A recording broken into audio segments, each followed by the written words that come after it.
আজকে তোমাদের সাথে শেয়ার করব বাঙালিদের এক অতি প্রিয় শুক্তো, যেটা প্রত্যেকের খুব ভালো লাগে। আমার তো একান্তই খুব ফেভারিট। তো চলো দেখি এটা রেসিপি। এর জন্য সবজি নিয়ে নিয়েছি, দেখো বেগুন, আলু, উচ্ছে, কাঁচকলা এবং বড়ি আর সজনে ডাঁটা মেন।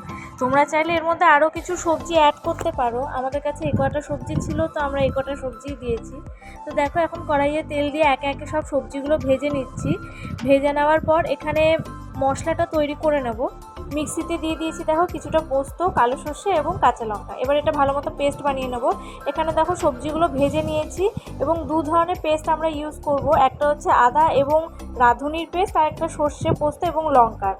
দুধ দেখো আমরা এখানে দু ধরনের ব্যবহার করছি, একটা গরুর দুধ আর একটা হচ্ছে নারকেলের দুধ।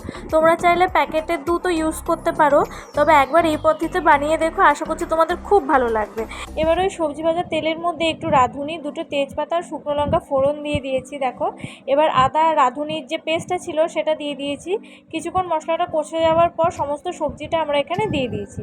এবার এখানে বড়িটা আমরা আগে দিয়ে দিয়েছি, তোমরা বড়িটা লাস্টে দিও, কারণ বড়িটা আগে দিয়ে দিলে অনেক সময় ভেঙে যায়। তো এবার দেখো একটুখানি নুন দিয়ে আরেকবার কষিয়ে নিলাম। এবার দিয়ে দিলাম এর মধ্যে সর্ষে বাটাটা, দিয়ে কিছুক্ষণ কষিয়ে নেবো ভালো মতো, 2 থেকে 3 মিনিট মতো। ফ্লেম আমাদের মিডিয়ামই থাকবে। কষিয়ে যাওয়ার পর দেখো এখানে আমরা গরুর দুধটা আগে দিয়ে দেবো। গরুর দুধটা দিয়ে মিনিমাম 1 মিনিট মতো আমরা ফুটিয়ে নেব। তারপর আমরা এখানে নারকেল দুধটা দিয়ে দেবো। রান্না করতে করতে তোমাদের আমি একটা কথা বলি, এই রান্নাগুলো করে কিন্তু আমার মা, আবার কিছু কিছু রান্না আমার বাবাও করে। আমার মা আর বাবা দুজনেই এত সুন্দর রান্না করে যে আমরা সবাই মুগ্ধ, সেই কারণে এই ভিডিওগুলো করা।